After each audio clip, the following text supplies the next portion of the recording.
in the bottom of the ninth. All right, the Pelicans finalized in a trade to send Adams, Bledsoe, and 2 future first-round picks, the 10th overall in Thursday's draft, to Memphis for Jonas Valanciunas and the 17th overall pick. New Orleans has the salary cap space now to match an offer sheet for Lonzo Ball or pursue an unrestricted free agent point guard in the marketplace. So here's how the Pelicans starting lineup looks now. Valanciunas would slide in for Steven Adams at center beside Zion. Josh Hart could potentially fill Eric Bledsoe's void at shooting guard, although the Pels could continue to shake things up. All right, the trade also has a domino effect on the draft, with the Grizzlies moving up to 10, where ESPN's mock has them taking Josh Giddey from Australia. At the top of the draft, we have the Pistons going Cade Cunningham, followed by ultra scorer Jalen Green of G League Unite to the Rockets, and USC big man Evan Mobley to the Cavs at 3. NBA draft just 3 days away. Joining us now are ESPN draft analyst Mike Schmitz. And, Mike, Woj reported earlier tonight that the Detroit Pistons still doing their due diligence on the number 1 pick. If Cade Cunningham is supposed to be a can't-miss pick, why are we even having this conversation? What do the other guys bring to the table? Well, this is one of the deepest drafts I've seen since 2003, and I think that's why the Pistons are doing their homework and taking this thing up until really the final buzzer, because Jalen Green, in a typical draft, last year's draft, he's the number 1 pick. Evan Mobley, last year's draft, he's the number 1 pick. And with Jalen Green, it's his athleticism, his explosiveness that really stands out. 6'6", Zach LaVine type of athlete, but he was also incredibly productive. I mean, he averaged over 18 points a game in the G League bubble playing against grown men, and I've been able to sit down with him and break down some film a couple times over the course of the last year.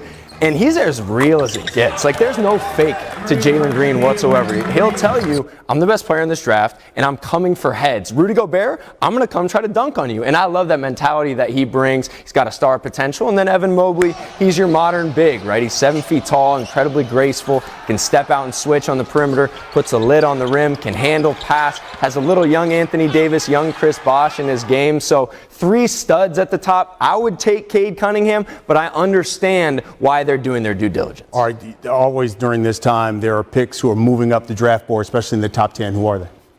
Trey Murphy is maybe the biggest riser. This is a guy that most people had undrafted coming into the season. I mean, he transferred from Rice. He was 6'5", 6'6", skinny coming out of high school. Didn't have a lot of offers. Now he's 6'9", 7-foot wingspan. Shot over 40% from 3 this past season. Reminds me a little bit of when Cam Johnson had that rise out of North Carolina. Ends up going in the lottery a few years ago. We've seen the success that he had with the Suns. So definitely Trey Murphy. You hear him in that late lottery range. And then James Bouknight. I mean, he's helped himself as much as any other prospect throughout this pre-draft process. You hear him as high as 6 to the Oklahoma City Thunder. You hear 7 to the Golden State Warriors. 6'5", bucket getter, can score it at all 3 levels, very confident, and has had some workouts in the top 5 too, where he's really impressed. So those guys continuing to move up the board. Well, we keep hearing that the world is catching up to us. So give me an international player, can't miss pick.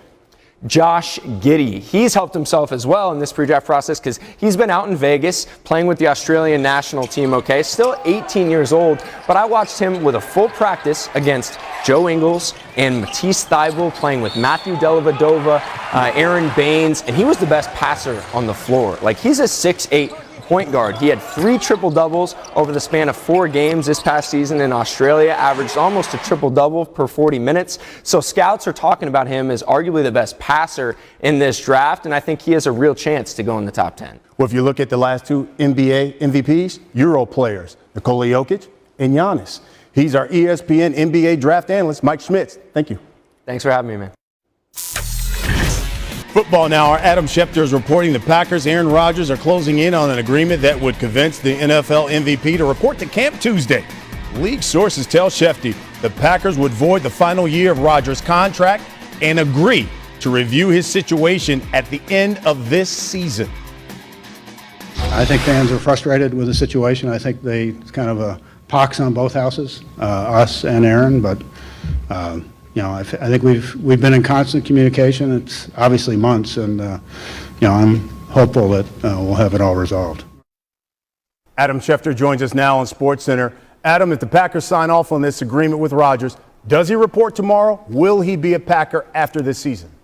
Well, they have to sign off, and if and when they do, it would be a formality at that point for Aaron Rodgers to report to camp. That is the plan right now, unless there's some last-minute holdup in these talks that allow the Packers not to give him what he's looking for, which is concessions, ultimately a few different concessions, but the one big concession that would give him the freedom to essentially choose where he wants to play in 2022. We could talk about the fact that there'll be more money freed up against the cap this year, even though he's not going to be taking a pay cut, how the last year in his contract was voided, but it's all there in an effort to make sure that Aaron Rodgers will have options after this season that he didn't have this summer when he was seriously considering staying away from training camp and even the season. You know, Rodgers and Davante Adams put up that last dance pic on their IG stories.